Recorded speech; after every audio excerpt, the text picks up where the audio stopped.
Did you say that it was Trump's tariffs that are hastening the decline that might hasten the decline of China and are thus putting the cart before the horse? Yeah, so two problems I have with Trump's tariff. I have no problem with tariffs in general. I have no problem with expanding the industrial plant in general. I think that's a reasonable tool for a reasonable goal. Put that to the side.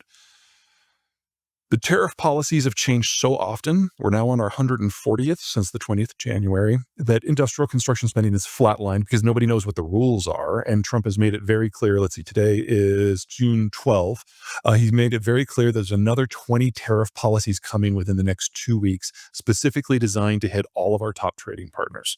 So no one's doing anything. So we had a limited amount of time, maybe 8 years, and we're stopped right now.